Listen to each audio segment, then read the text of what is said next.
Hello, this is Spicy Dungeoneer, and I'm here to talk to you today about the seawolf. As some of you may know, it is Kraken Week. It's a thing that is being started up by Pointy Hat and Jeannie D the first week of July, and there is an official playlist, and it has nothing to do with me. I'm not a part of all of the official stuff, but I thought it was a great idea, and I love Kraken, and I thought it would be great. Some of my favorite creators are involved in this. You know, Pack Tactics, Dungeon Dudes, Pointy Hat, all of that. I've been enjoying the videos, and I thought, how could I contribute to this event? And so I hope that nobody minds me becoming involved because I think it's very exciting. So let's get into it. I like sea wolves. I remember my Monster Manual 2, I think it was, and it had sea wolves in it, and I really was intrigued by this monster, so I thought I would do that. Sea wolves can be many things. For example, this eel is also called a sea wolf. It can be a species of wolf. It can be a name for killer whales. It can be a name for a particular type of sea lion. It can be a name for various submarines and battleships, and even a missile. So no pressure to get this right. It's obviously a very important archetype, let's say, and we might ask, how can we get these things into it? Sorry, there's no submarines or missiles, but I have done my best. Right, so seawolves are a lycanthrope, or like a shape-changing creature. It's sort of like a werewolf that has the body of a seal. They are the old school, violent, evil, wolf-like animal, and I have always been a fan of not making lycanthropes always evil. I have played little adventures where werewolves can be good. You can basically be good if you're the werewolf that made you was good. Similar to werebears in Tolkien. And I think if some of you have played the werewolf, you know that it's quite possible. The werewolf, the sea wolf was first brought about in the Dragons monster card set in 1981. You can see here it looked a little bit like a shark, Spotty, if anything.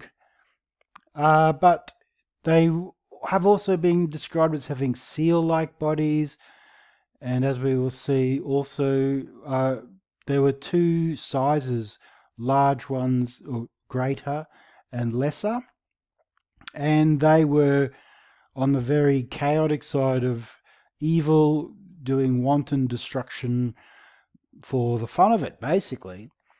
And they were often attacking ships and all of that sort of thing.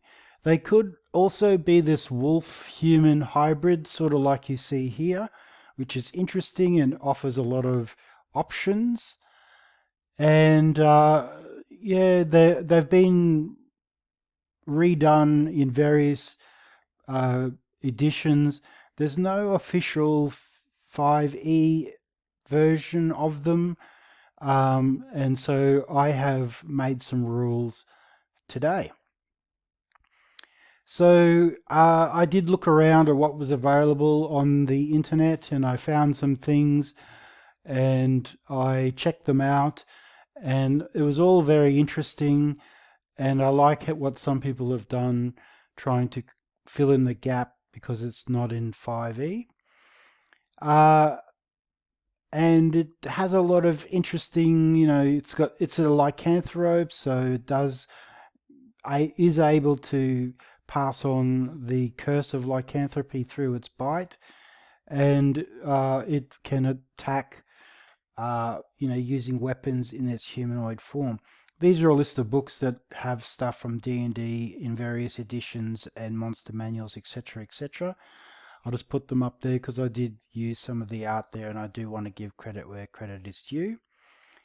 But then going on, if you have a look at some of the North Pacific tribal people on the, I guess it would be northwestern United States, but we would say the northeastern of the Pacific Ocean itself. They had this wolf killer whale hybrid creature, and it was, I'm not going to be able to say these names properly, but you Gonakadet or the Wasco, and you can see that what they look like in some sort of tribal depictions. And what's interesting about this is that it was actually good luck and wealth. So I thought this is an interesting tribal idea about these monsters or monsters like them being good.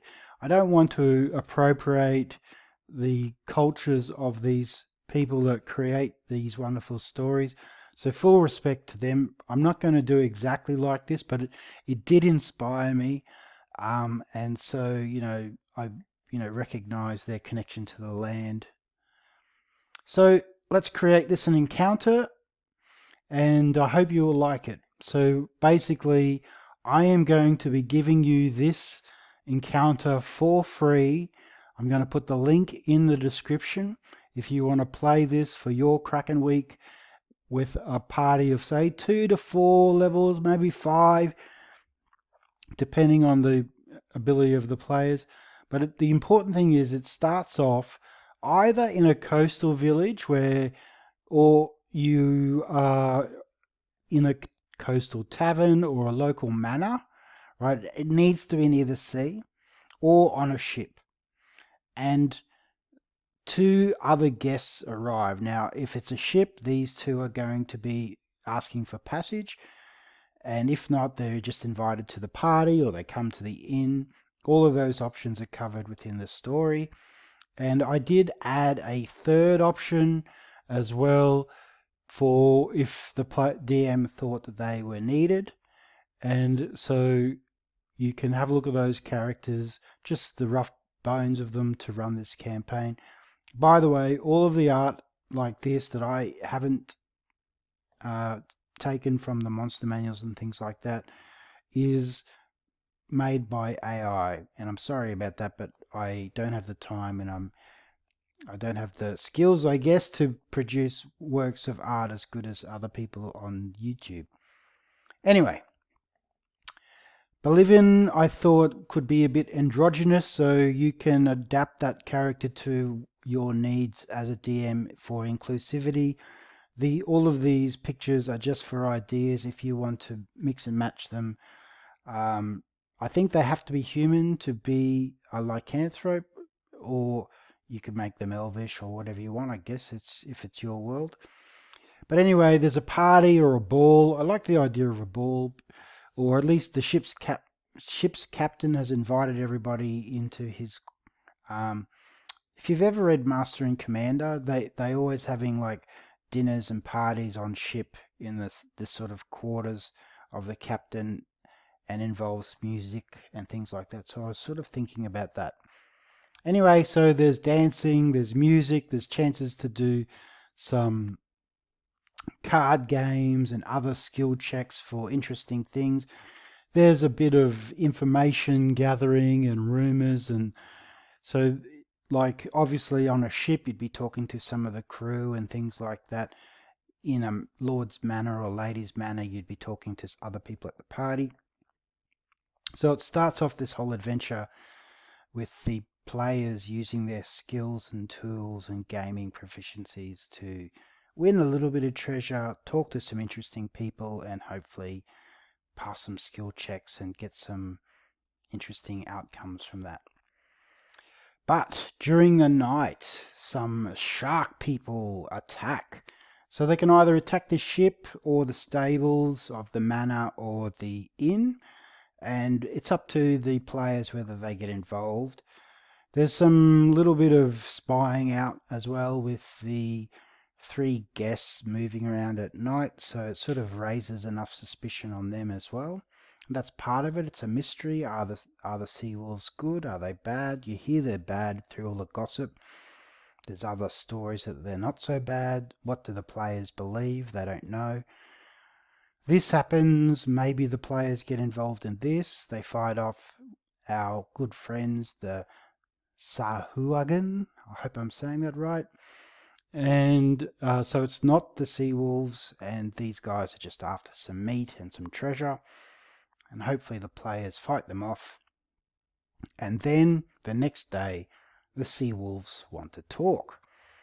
And they tell you a little bit about their history and explain that they're not really that bad guys. They're not good, they're just sort of neutral, but they do protect the local area, the local coast, using what resources they can. And they found out about some big bad monsters, and they want to go and attack them, and they need some help. And guess what? The party is just the right people to help them. And so please, please, please help us out, and we'll give you some treasure and some things and some, they've got some great rum and they've got all sorts of stuff. And could you please help us? And then hopefully the party will say yes. It's only a small adventure, so, like there's no sandbox here to say really no, but I guess it's up to the DM. They could work out some way to sort that out.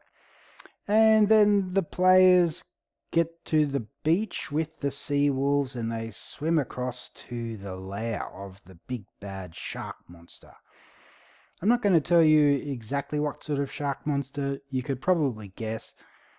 There's some other little creatures that they might have to fight, some reef sharks guarding the place. If it was too easy for your party, you could throw in some bigger sharks. I haven't put that in there, but it's easy to level up. There's other little sea-themed monsters. And then you fight the big baddie, and it's there's various places this battle can happen. The baddie's got a lair, and in that lair there could be some traps and various things set up to be in the big baddie's benefit or advantage. Or if the creature gets too badly damaged, it runs into the sea, and so there's an option for land battle if the players aren't up for underwater stuff. But there's an option for underwater battle if they have embraced that part of Kraken Week. Of course, once you've destroyed the big baddie and all their minions, there's wonderful, sweet treasure to get. And there's a few little plot hooks in there about, things that they could find, a couple of maps, a captain's log, things that they might be able to use. I haven't expanded on it, but definitely you could lead into other campaigns, perhaps other campaigns that other creators made, and enjoy a sea-themed adventure.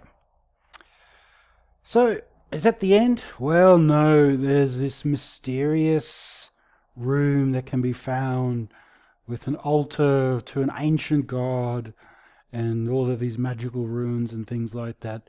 And maybe that could be something to be done in the future.